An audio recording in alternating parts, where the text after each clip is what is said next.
Hello,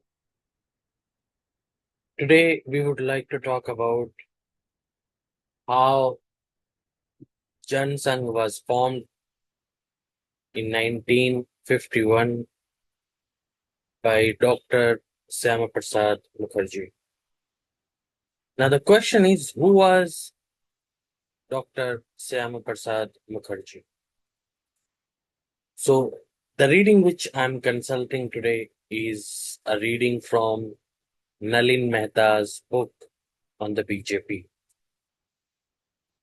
So Nalin Mehta simply calls Mukherjee a Hindu nationalist ideologue.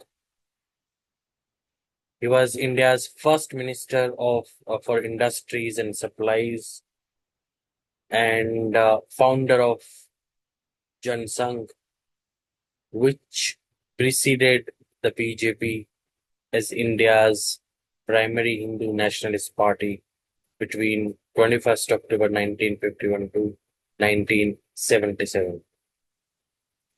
Mukherjee was one of several non-Congress leaders inducted by Nehru into his founding cabinet. So, other than Syama Prasad Mukherjee, there were five others who did not belong to Congress, but they were given some portfolios in the founding cabinet of Nehru. Have a look on this man, Jan Sangh's founder, Syama Prasad Mukherjee. He died in 1953 while he was protesting against permit system in Kashmir. Uh, uh, Ordinary Indians, if they wanted to enter into Kashmir, they had to obtain special permission, and that is something he went in 1953 to Kashmir to protest about. Ultimately, he was arrested and he died under mysterious circumstances. He had this famous remark: एक देश में दो विधान, दो प्रधान और दो निशान नहीं चलेंगे. So, like, we will not tolerate in India two constitutions, two prime ministers, and two flags. Mukherjee was actually acting president of Hindu Mahasabha during 1940 to 1944, and he joined Nehru's cabinet after getting specific permission from Vinayak Damodar Savarkar, whom we have already talked about. He was a man who wrote a very famous book, Essentials of Hinduism in 1923, which was later republished as Hindutva, Who's a Hindu. So Mukherjee served most of his ministerial term as a vice president of the Hindu Mahasabha, and he finally exited the outfit in 1949 because Hindu Mahasabha had this narrow-minded approach of not allowing non-Hindus to become part of it. Ultimately, uh, Syama Prasad Mukherjee quit Hindu Mahasabha. He was looking for some alternative to Congress.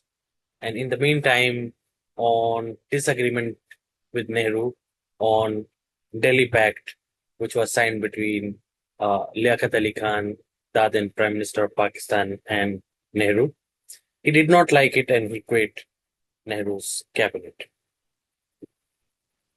Okay, all of this happened, and in the meantime, something had happened. 30th, so January 1948, after Mahatma Gandhi was killed, RSS was banned, and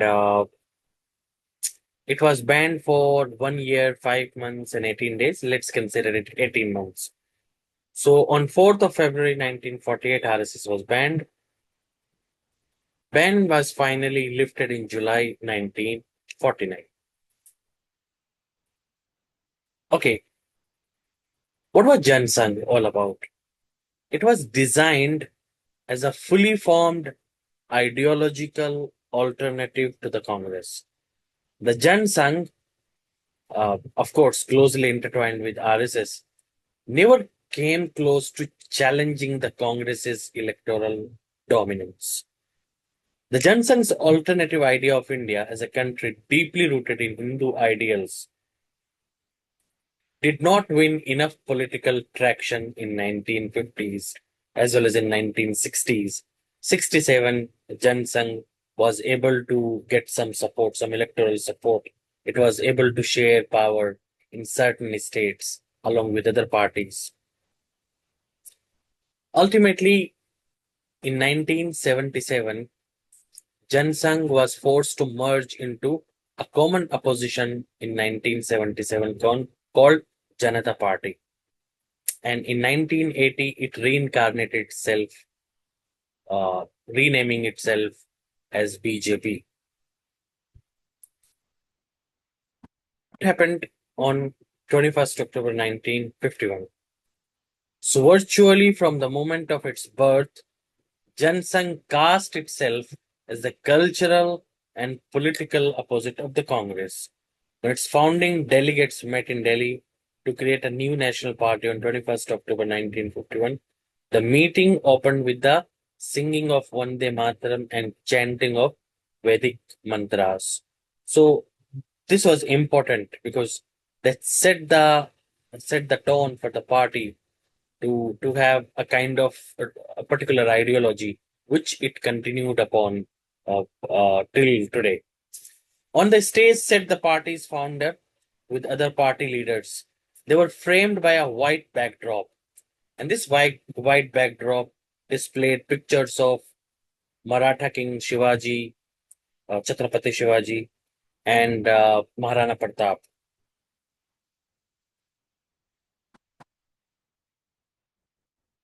Okay, so remember on 21st October 1951, when Jansangh was finally formed in Delhi, state level units had already been formed in certain provinces in India.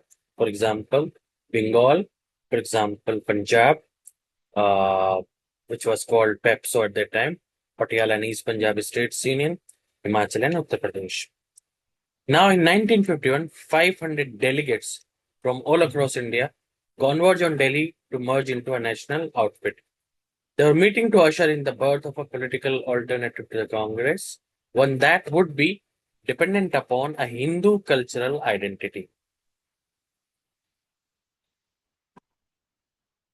The National Party was formed just 4 days before voting began in the new republic's first general election. This political context was crucial.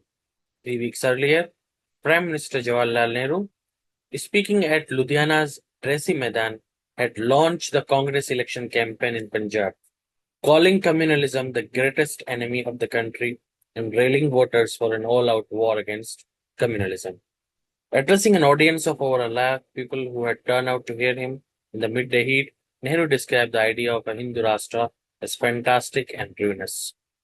Anticipating the birth of Jansangh, India's first prime minister appealed to the people not to lend their ears to leaders of what he called communal organizations such as the Hindu Mahasabha, RSS, and Jansangh.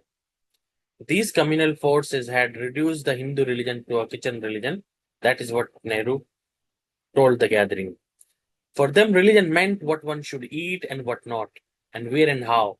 In his 100-minute address, Nehru framed communalism as the greatest political question of the day. That this fight against communalism is the foremost question before us today, he declared. We cannot afford to make any compromise in this regard. Dr. Syama Mukherjee firmly denied the charge of communalism in his opening speech at the party's inaugural function. He stressed that the party would be open to Indians irrespective of caste and creed. The party would strive to ensure full protection and equal rights of citizenship to all minorities.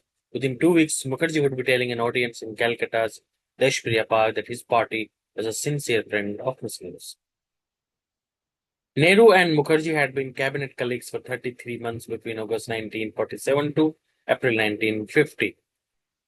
But clearly, there had been no meeting of minds. This theme of communalism became a recurrent theme in the political exchange between the two sides in that first election for India.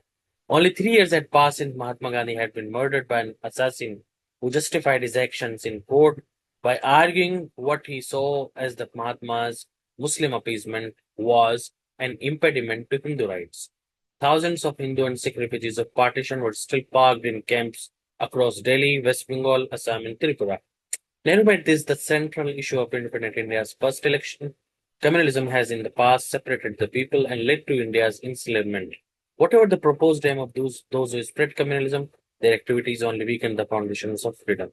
That's it. We'll continue next slide. Next video. Thank you.